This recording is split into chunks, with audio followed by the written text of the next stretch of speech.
कह रहे थे आप करते जाओ करते जाओ करते जाओ, लेकिन समय अनुसार अब बदलते हुए पेरेंट को तुम भगवान हो, हम ब्रह्मास्मि याद रखो, ब्रह्मा तुम हो, रचनाकार तुम हो, खुदा खुद वर्ड से खुदा बनाया ना, एक डंडा ही तो लगा है। कि बच्चा है वो औरत कैसी, लड़की कैसे गाना गाएगी, उसके भाव क्या होंगे, उस किस तरह से नाचेगी। लक्ष्य की, गोल की, आज मैं देखती हूँ बहुत सारे लोग जिंदगी में कोई लक्ष्य नहीं है और जैसे घूमे जा रहे हैं।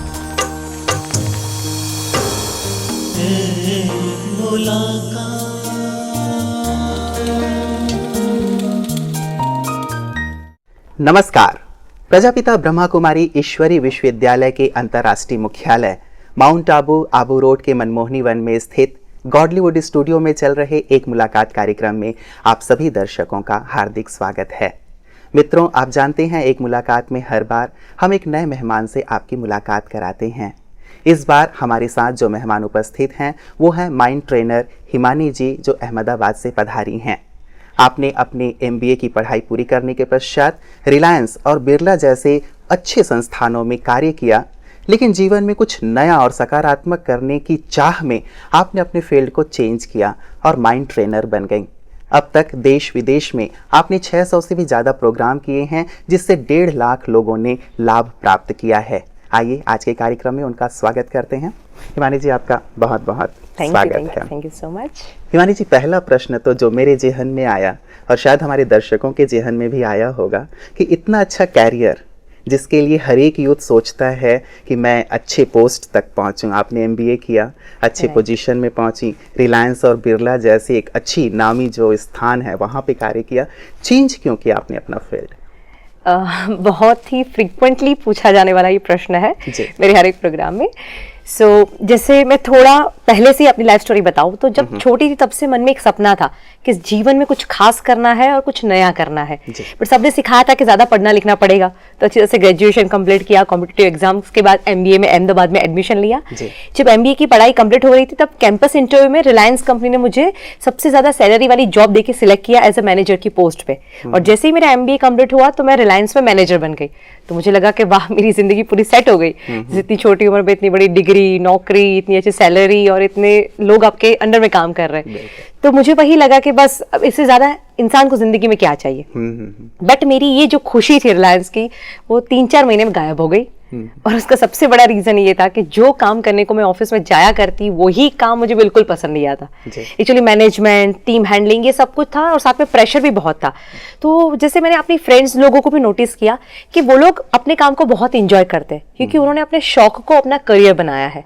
और मेरे साथ बिल्कुल ऐसा नहीं था। जैसे मेरी कोई फ्रेंड RJ है, कोई टीचर है, कोई डांसर है, तो अपने काम से उनको बहुत लगाव था, पर मेरे साथ ऐसा नहीं था। फिर मुझे लगा कि नहीं, मैं शायद कंपनी चेंज करूँ, मुझे कुछ रिजल्ट मिल जाए। तो जस्ट मैंने कंपनी चेंज की और बिरला में भी एज अ मैनेजर की पोस्ट पे मुझे काम मिल गया। बट वहां पे भी ये प्रॉब्लम सेम का सेम। और उस समय मेरे इतने थॉट प्रोसेस नेगेटिव हो गए थे कि मैं घर पे जाके हर रोज मम्मी को कंप्लेन करती कि मुझे ही ऐसा काम क्यों मिला है, हाँ, कब मेरा चांस आएगा, कब मेरी बारी आएगी। तो उस नेगेटिव थॉट प्रोसेस के दौरान मैंने अपना बॉडी चेकअप करवाया, तो आई वाज शॉक्ड कि मेरी बॉडी में गले का हाइपोथायरॉयडिज्म नाम का डिसऑर्डर डिटेक्ट हुआ। And I was really shocked कि इतनी छोटी उम्र में मुझे कैसे बीमारी हुई। फिर मैंने बहुत सारे डॉक्टर से पूछा पर मुझे सेटिस्फैक्टरी आंसर नहीं मिला। तब मैंने एक किताब पढ़ी जिसमें लिखा था कि दुनिया की हर एक बीमारी साइकोसोमेटिक है और कोई ना कोई पर्टिकुलर नेगेटिव विचारों की वजह से हो रही है, और जिसमें A to Z हर एक बीमारी के विचार लिखे थे। तो मैंने थायराइड का विचार पढ़ा, उसमें क्लियर लिखा था कि अगर अपना काम आपको पसंद नहीं आता और हरदम यही सोचते हो कि मेरे साथ ऐसा क्यों हुआ, मेरी बारी कब आएगी, थायराइड की हाँ, तो वो प्रॉब्लम मुझे हो गया। जी, आजकल ज्यादातर डॉक्टर्स मानते ही हैं कि more than 80% diseases are psychosomatic. हाँ, 90% कहते हैं अभी तो। और आज बहुत सारे ऐसे मैं आपको पूरा स्टडी दिखा सकती हूँ। A to Z मेरे पास लिस्ट है। A से आर्थराइटिस, B से ब्लड प्रेशर, C से कैंसर, D से डायबिटीज। बोलो आप बीमारी के नाम बोलो और मैं आपको विचार बताऊंगी। मतलब जस्ट हमारे जो नेगेटिव थॉट्स हैं वही बीमारियों को पैदा कर रहे हैं। और मैंने बहुत सारे रिसर्च से देखा, जैसे हर एक पर्टिकुलर बीमारी के पीछे थॉट्स। फॉर एग्जाम्पल मैं शेयर करती हूँ हार्ट की बीमारी, आजकल बहुत कॉमन हो गई है। तो हार्ट की बीमारी कैसे लोगों को होती है? एक, जिसका स्वभाव बहुत ही सेंसिटिव हो। दूसरा, या तो हो सकता है उसका स्वभाव बहुत ही गुस्से वाला हो। थर्ड, हो सकता है उसका स्वभाव बहुत ही टेंशन लेने वाला हो। एंड फोर्थ, हो सकता है वो अपनी जिंदगी में बहुत गंभीरता से जीता हो। तो कहते हैं कि अगर आपके स्वभाव में ऐसे लक्षण है तो वो सारा लोड आपके हार्ट पे जाता है और वो कहीं ना कहीं उसके अंदर कोलेस्ट्रॉल डिटेक्ट होने या प्रॉब्लम्स होना शुरू हो जाता है। तो ये जब रिसर्च मेरे सामने आया तो मैं चौंक गई कि यार मेरे ही नेगेटिव विचारों ने मेरे शरीर के अंदर एक बीमारी को जन्म दे दिया। अब बस मन से ठान लिया था कि मुझे ये बीमारी पैदा मेरे माइंड ने की है, ठीक भी मेरा माइंड करेगा, दवाई नहीं करेगी। तो कहते हैं कि जिंदगी में जो काम में मजा आए उसी काम को करियर बनाओ, तो ही आपका काम आपको काम नहीं लगेगा, हर दिन आप अपना सपना जिएंगे। और मैंने देखा कि मुझे एक्चुअली ये नया नया सीखने में, लोगों को नया नया सिखाने में बहुत मजा आता है और मेरी वजह से अगर किसी की जिंदगी में भी एक मुस्कुराहट प्यारी सी आ जाए तो मुझे बहुत सुकून मिलता था। तो सोचा कुछ ऐसा ही नया काम करना है जीवन में, और जैसे तो इसीलिए मैंने इस फील्ड को सिलेक्ट किया। मैंने 2010 में अपनी मैनेजर की पोस्ट से रिजाइन किया। सब बोले लड़की पागल हो गई है, बोले एमबीए किया, इतनी अच्छी जॉब मिल रही है। बहुत बड़ा डिसीजन होता है कि आप एक अच्छे पोस्ट को छोड़ करके किसी नए फील्ड में एंटर करते हैं। और वो भी सब बोले माइंड ट्रेनर, कभी देखा ऐसे लड़की को स्टेज पे बोलते हुए, शहर शहर घूमते हुए बट सिर्फ एक दिल की आवाज से, अंतरात्मा की आवाज से कि नहीं हिमानी तेरा जो शौक है ऐसे ही तू करियर बना। हिमानी जी, माइंड ट्रेनर ही क्यों? वैसे भी बहुत सारी चीजें हो सकती थी जो आप चूज कर सकती थी। यदि आपने छोड़ा कोई नया, यदि आप फील्ड चूज कर रही हैं तो जरूर कोई ना कोई कारण होता है, तो यही फील्ड क्यों? उसका एक रीजन ये था कि मैंने स्वामी विवेकानंद के बारे में पढ़ा। तो उन्होंने हमेशा कहा कि all power is with in you, you can do anything and everything, just believe in that. यानी कि वो हमेशा कहते रहे कि इंसान के मन के अंदर इतनी अनंत शक्तियां हैं कि अगर वो शक्तियों का इस्तेमाल करे तो अपनी जिंदगी में सफलता, सुख, शांति, समृद्धि सब कुछ पा सकता है। और हम जानते हैं कि यहीं से सारी जिंदगी की हर एक प्रॉब्लम्स की या सॉल्यूशन की शुरुआत होती है। तो मुझे वही लगा कि जो हर एक लोगों के प्रॉब्लम्स है उसका सॉल्यूशन कहाँ है? बाहर की दुनिया में नहीं है, सॉल्यूशन हमारे भीतर ही है। और एक एग्जांपल जिसमें आपको दूं कि एक अंडा होता है, अंडे को अगर हम बाहर से तोड़ देते हैं तो वहां पे एक जिंदगी खत्म हो जाती है, पर अगर वही अंडा अंदर से टूट जाए तो वहीं से एक जिंदगी की शुरुआत हो जाती है। तो हमारे अंदर की शुरुआत, हमारे अंदर ही एक जिंदगी है, हमारे अंदर से ही समाधान या समस्याएं पैदा हो रही हैं। मतलब हम जो बाहर हैं आज जहाँ पे भी हैं, शायद वो अंदर की स्थिति के कारण है। तो मैंने वही रिसर्च की। जैसे मैंने बहुत सारी डिग्रीज इसके अंदर अचीव की। मैंने हिप्नोथेरेपी सीखा, मैंने पेंडुलम थेरेपी, पायरा वास्तु एक्सपर्ट्स, ऐसे बहुत सारे रेकी हीलिंग, प्राणिक हीलिंग सब सीखा। बट कहीं ना कहीं सारे रास्ते जा तो इंसान के मन की तरफ ही रहे हैं। तो यही इशारा था, तो मुझे लगा यही चीज करनी है। और जब सभी लोगों का इतना विरोध था कि तुम ऐसा करियर नहीं सिलेक्ट करना चाहिए, फिर भी मैंने अपने मन की आवाज सुनी। मैं इस फील्ड में आई, मेरे पास कुछ भी ऐसा क्राउड नहीं था जिसको मैं प्रोग्राम सुना पाऊं। तो मैंने एक काम किया, अहमदाबाद में जाके सुबह सुबह मैं जहां पे रहती हूँ वहां पे गार्डन में लाफिंग क्लब वाले लोगों को फ्री में एक प्रोग्राम दिया। अच्छा। तो कहते हैं कि मन की शक्तियों का इस्तेमाल करो तो कहीं ना कहीं अपॉर्चुनिटी आपके लिए क्रिएट होती है। और वहीं से मेरे लिए एक अपॉर्चुनिटी क्रिएट हुई और कहीं ना कहीं मुझे चांस मिलते गए। और आज वो मेरे गार्डन के प्रोग्राम को करीबन 2.5-3 साल हो गए हैं। 2.5-3 साल में यही माइंड की शक्तियों की बदौलत मुझे 1.5 लाख से भी ज्यादा लोगों को ट्रेनिंग देने का मौका मिला और 600 से भी ज्यादा प्रोग्राम्स। बिल्कुल, यदि आप रिलायंस में या बिरला में होती तो शायद एक सीमित क्षेत्र था आपके पास, लेकिन अब आप पूरी दुनिया को ही माइंड की ट्रेनिंग दे सकते हैं। हिमानी जी, आपने किस प्रकार की तैयारी की? क्योंकि माइंड की ट्रेनिंग देनी है तो आपने ट्रेनिंग ली या आपने केवल कहीं से कुछ किताबें पढ़ी, उसके बाद अपनी तैयारी की? क्या किया आपने? जब मैं इस फील्ड में आ रही थी, एक्चुअली बिरला में जब थी तब से मेरा डिसीजन शुरू ही हो गया था कि मुझे इस फील्ड में जाना है। तो अभी से कंटिन्यूअसली मैंने ऐसे प्रोग्राम्स अटेंड करना शुरू कर दिया। वैसे अहमदाबाद तो कहते हैं ट्रेनिंग का हब है, बहुत सारे ट्रेनिंग प्रोग्राम्स होते रहते हैं। इसके अलावा मैंने मुंबई, दिल्ली, उसके जहां पे बहुत सारे इंटरनेशनल ट्रेनिंग प्रोग्राम्स होते हैं, नेशनल ट्रेनिंग प्रोग्राम्स होते हैं, ऐसे ट्रेनिंग प्रोग्राम्स लिए। जैसे मैंने बताया कि मैंने reiki healing, pranic healing, spiritual healing, ये सारे कोर्सेज अटेंड किए। उसके अलावा पेंडुलम थेरेपी है, या सारे ऐसे ऐसे अलग अलग थेरापीज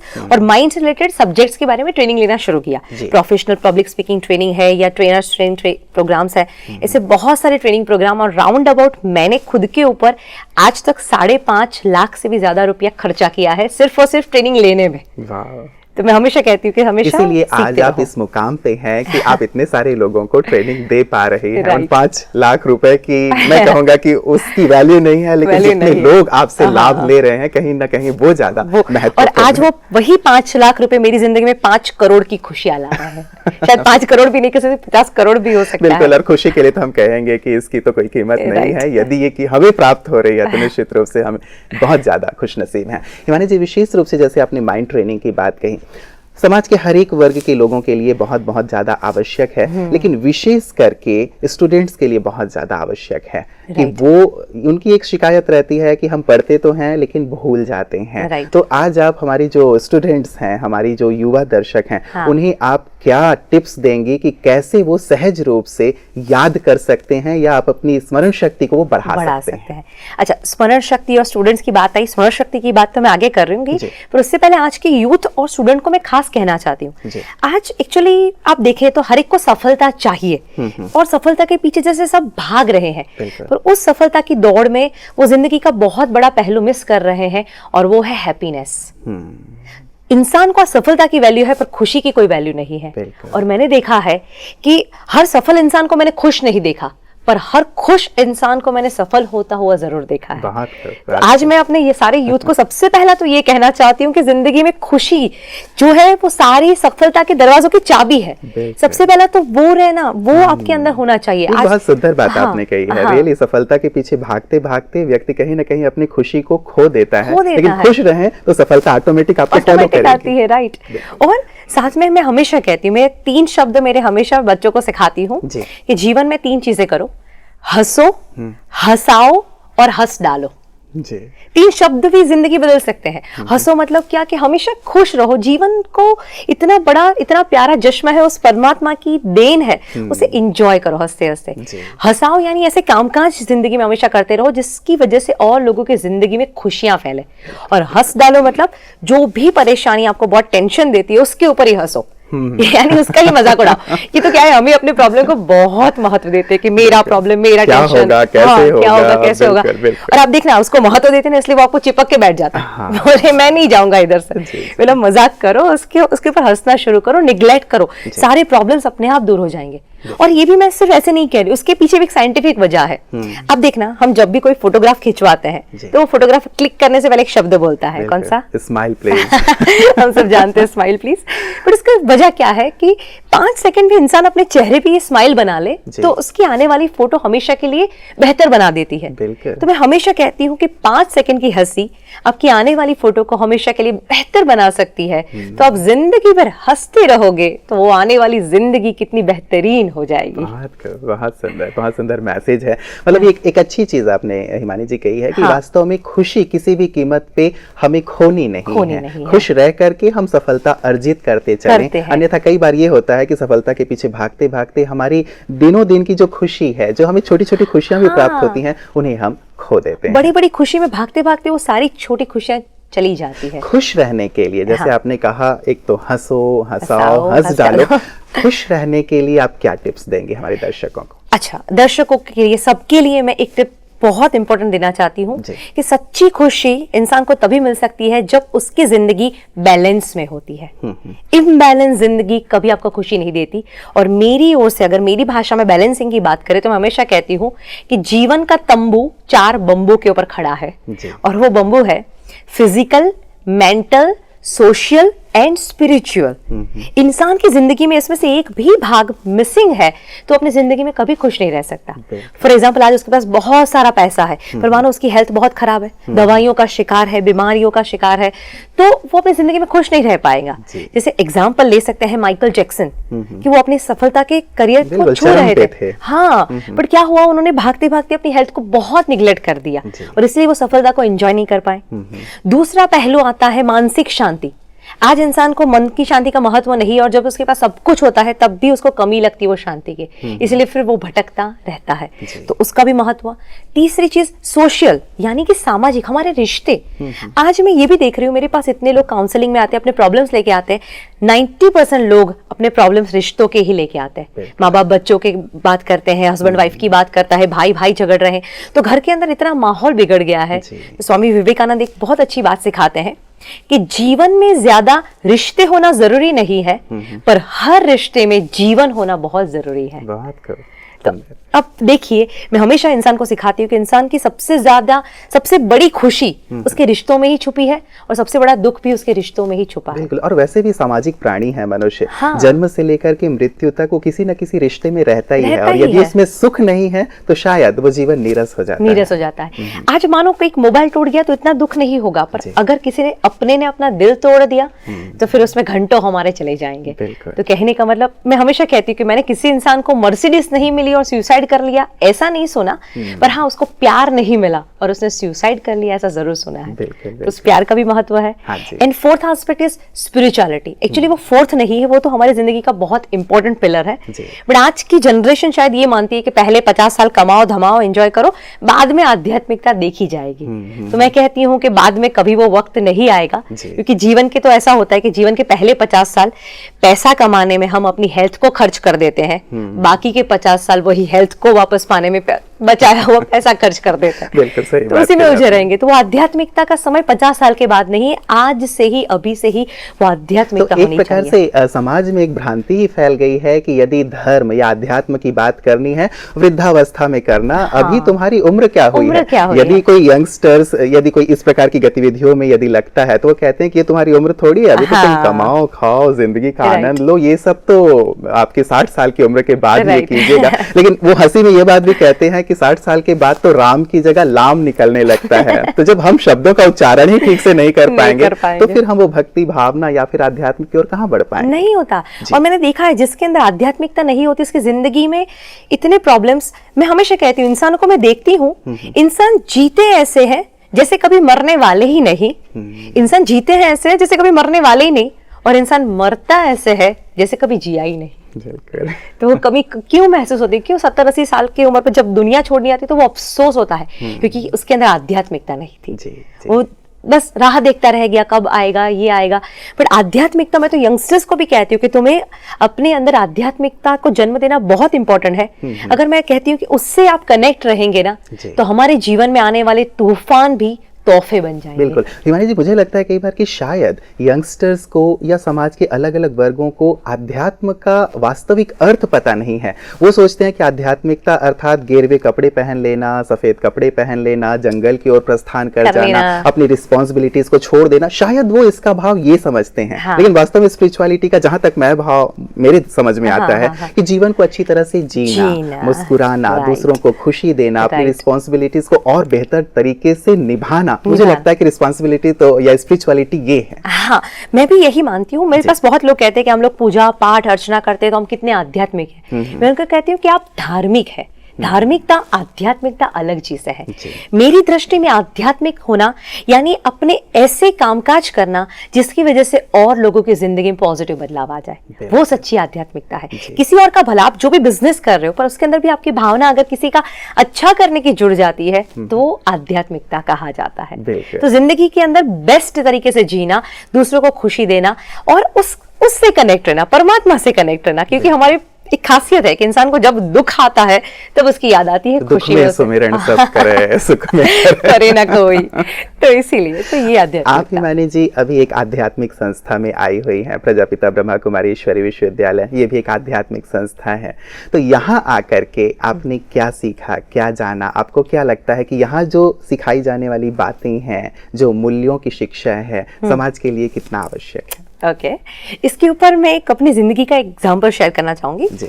मेरी जिंदगी का कुछ पीरियड बहुत ऐसा गया जहां पे मैं बहुत उलझ गई धर्म के रास्ते पे। जैसे सबने सिखाया कि आज मंडे है तो आज ये पूजा करो, बुधवार है तो ये व्रत करो, गुरुवार है तो ये करो। तो धीरे धीरे किया तो शुरू कर दिया एक श्रद्धा के नाम पे, पर धीरे धीरे ऐसा लगने लगा कि अच्छा आज मंडे भगवान शंकर को याद किया तो अगर मंगलवार को गणपति को याद नहीं किया तो वो बुरा मान जाएंगे, अरे गुरुवार को साईं बाबा को याद नहीं किया तो बुरा मान जाएंगे।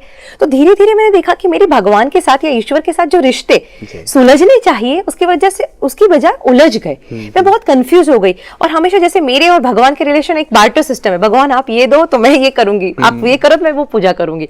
फिर एक लेवल आया कि जहां पे मुझे लगा मेरे पता नहीं अंतरात्मा ने ये बताया कि मानी ये सब गलत है, ईश्वर सिर्फ एक है, परमात्मा सिर्फ एक है, तो उसमें से बांटना और उसको डरना बंद कर दे।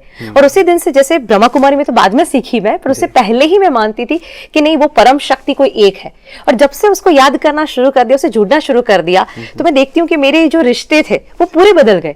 आज शायद मुझे मंदिर में जाके उसको मिलना नहीं पड़ता, मैं सिर्फ आंखें बन के उसको याद कर लेती हूँ, वो मेरे आसपास आ जाते हैं। तो मुझे ब्रह्मा कुमारी में जब आई और ये बात सीखी, मुझे बहुत अच्छा लगा कि अच्छा ये बात तो ऑलरेडी मैं अपने अनुभव से जान रही थी और यही बात यहाँ पे सीखी। और इतनी बढ़िया बात है कि किसी एक शक्ति को सब लोग मान रहे हैं। यहाँ पे हर धर्म से लोग आते हैं, हर जाति से लोग आते हैं, ऊंच नीच का कोई बंधन नहीं है, देश विदेश का कोई बंधन नहीं है। तो ये देख के मैं बहुत ही यहाँ पे कनेक्ट हो गई कि नहीं, यही सच्ची आध्यात्मिकता है। और सबसे बड़ी बात ब्रह्मा कुमारी की कि मैं यहाँ पे जिसको भी मिल रही हूँ, सब इतने प्यार से, इतने शांति से और इतने मृदुल आवाज से हमारे साथ बात कर रहे हैं कि वो आपको इतना अच्छा लगेगा कि जैसे मन की शांति के लिए और कहीं नहीं जाना, यहाँ पे आके थोड़ा बातचीत कर लो, मन शांत हो जाएगा। बिल्कुल बिल्कुल, ये चीज विशेष करके यहाँ पे जैसे आपने देखी है। हाँ। खास जैसे मैंने हिमानी जी पूछा कि ये जो शिक्षाएं हैं, जरूर यदि हर एक यहाँ मुस्कुरा रहा है, बहुत खुश है, उसमें मृदुता है, तो निश्चित रूप से उन्होंने कुछ पाया होगा। आपको क्या लगता है कि इन्होंने क्या ऐसा पाया है, क्या इन्हें ऐसी टीचिंग दी जा रही है, ट्रेनिंग दी जा रही है, जिसके कारण इनके व्यवहार में, जीवन में इतना परिवर्तन आ गया है? क्या लगा आपको? मुझे जैसे मैंने ऑब्जर्व किया, उसका सबसे बड़ा रीजन मुझे मेडिटेशन लग रहा है, जहाँ पे मैं देख रही हूँ कि इतना डेडिकेटेडली लोग मेडिटेशन कर रहे हैं। जो यहाँ के डिवोटीज हैं, आप देखो कि सुबह 4 साढ़े 4 बजे से सब मेडिटेशन में लग जाते हैं। और डेली भी, जैसे मैं यहाँ पे ज्ञान सरोवर में आई तो मुझे एक एक्टिविटी बहुत अच्छी लगी, ट्रैफिक कंट्रोल, कि हर घंटे पे एक म्यूजिक बजता है और आपको सब कुछ छोड़ के सिर्फ उस परमात्मा के साथ जुड़ जाना है। तो मुझे लगता है कि ये मेडिटेशन ही है जो इतना पावर बढ़ा रहा है।